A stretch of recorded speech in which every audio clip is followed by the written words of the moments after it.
সাম্প্রতিক সময় একটা বিষয় ভাইরাল হয়েছে, আর সেটা হলো কফিলের সান্ডা। কফিলের সান্ডা গেল কই? এই সান্ডার খোঁজে এখন গোটা নেট একদম ভাইরাল হয়ে গেছে এবং নেট জুড়ে তোলপাড়। নেটিজেনরাও এটা নিয়ে অনেক মজা করছেন। কিন্তু এই সান্ডা নিয়ে আপনারা কি জানেন কিছু তার অজানা তথ্য বা কিংবা তার কোনো ইংরেজি নাম? আসুন আজকের ক্লাসে আমরা জেনে নেই সেই কফিলের সান্ডার নাম এবং তার কিছু বিস্তারিত তথ্য। আমার পেছনে দেখতে পাচ্ছেন এই সেই কফিলের সান্ডা।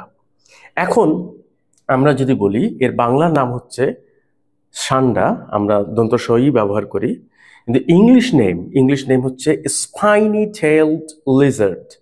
এখন স্পাইনি টেইলড লিজার্ড কেন নামটা করা হয়েছে?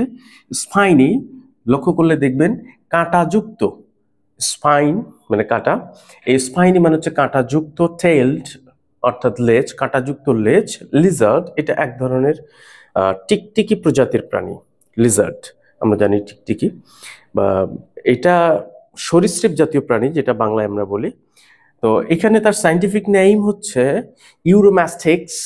ইউরোম্যাস্টিক্স এটা হচ্ছে তার সায়েন্টিফিক নেম, এবং একই সাথে এটার কোন ক্লাস বা গোত্র সেটা আমরা জানি, সেটা হচ্ছে র্যাপটেলিয়া, দ্যাট ইজ র্যাপটাইল বা সরীসৃপ গোত্রের। আরও ইন্টারেস্টিং হচ্ছে অ্যারাবিক নেম, আর অ্যারাবিয়ানরা যারা আরবি ভাষায় এটাকে বলে ডাব। দাব মেইনলি উচ্চারণটা হচ্ছে দাব। তো এটা হচ্ছে তার নামের তথ্য ইংরেজিতে, এটা আপনারা জানলেন। এবার মজার ব্যাপার হচ্ছে কিছু অজানা তথ্য জেনে নিন। এই সান্ডা বেসিক্যালি কোথায় পাওয়া যায়? এগুলো বেশিরভাগ মরুভূমিতে এই প্রাণী বসবাস করে। ইন্টারেস্টিং হচ্ছে মরুভূমিতে প্রচণ্ড গরমেও কিন্তু এরা থাকতে পারে, এবং শুধু তাই নয়, গরমে এরা কি খায়? এখানে তো পানি পাওয়া যায় না। ইন্টারেস্টিং হচ্ছে যে মরুভূমির যে ক্যাকটাস আছে, সেই ক্যাকটাসগুলো সেখান থেকে পানি তারা পান করতে পারে।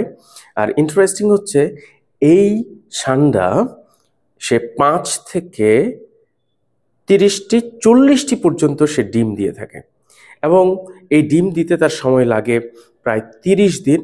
এরপরে সেই ডিম ফুটে বাচ্চা হওয়ার জন্য তার সময় লাগে 70 থেকে 80 দিন।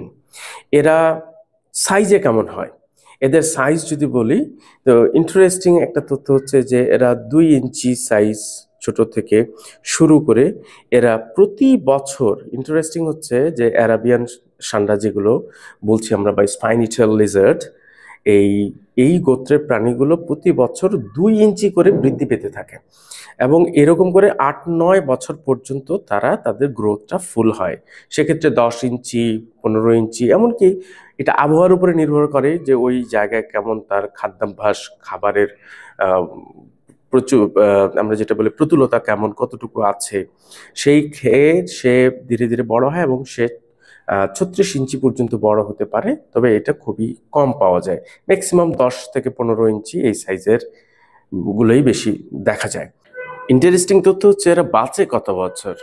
আপনি জেনে অবাক হবেন, এরা 25 বছর থেকে শুরু করে সর্বোচ্চ 60 বছর পর্যন্ত বাঁচতে পারে। চিন্তা করতে পারেন একটা সান্ডার আয়ুষ্কাল কত, তার আয়ু কত? যাই হোক, এই ছিল আমাদের সান্ডা নিয়ে বিশেষ একটা পর্ব। অনেকগুলো অজানা তথ্য আপনাদেরকে জানানোর চেষ্টা করেছি। অবশ্যই আমাদের চ্যানেলটি ভালো লাগলে সাবস্ক্রাইব করবেন এবং লাইক ও কমেন্ট করে জানাবেন কেমন লাগলো আপনাদের এই ভিডিওটি। Thank you.